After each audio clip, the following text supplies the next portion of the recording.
ng battery car jump starter. Ito yung box niya. Dumating sa Lazada kahapon. Kaya mga isang linggo rin bago dumating. Umpisahan na natin.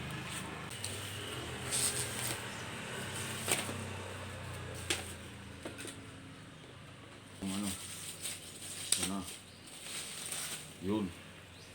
Ito yun. Yung niya. Car jump. USB smart output. Yun. Multifunction jump starter.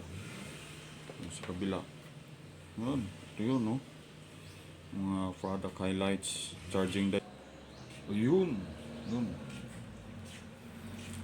Ito yun. Mayroong USB connection. Tatlo. Ito yung car jump mo. Doon sa battery. Ito yung positive, negative. Ito yung isasaksak mo rito. Dito sa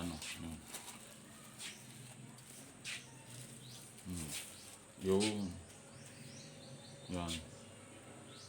Output, input. Dito ito isasaksak. Yun.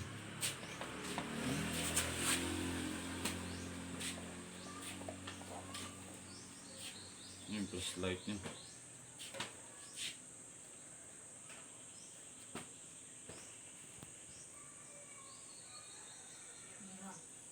I-off muna to, i-off muna.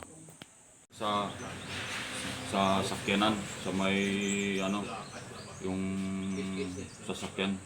Tapos ito yung i-charge. Yun. Ito yung niya.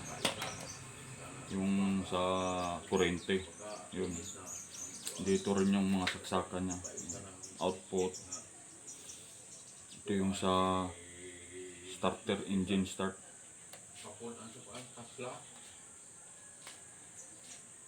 Yun, power. On, off, plus light.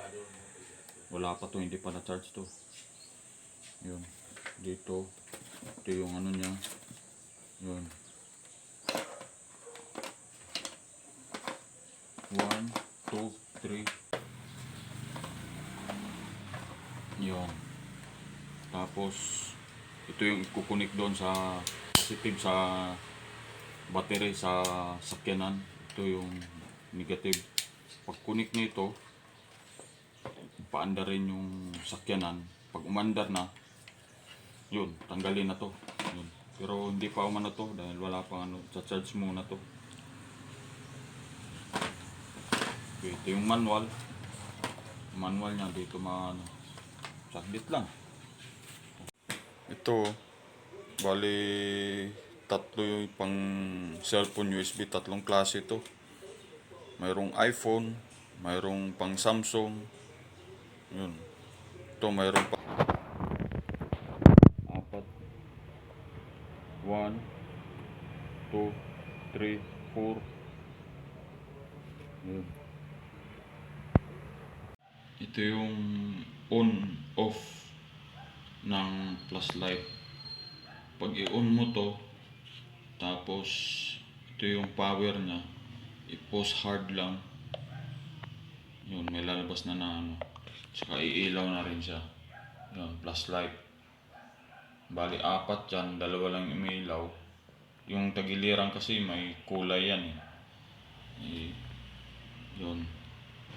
Tapos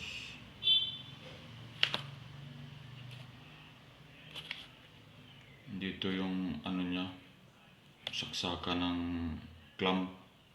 Ito dito. Tanggalin lang tong cover niya. Yan, saksak na. Ito yung ito input yan, ito output. Tsaka USB.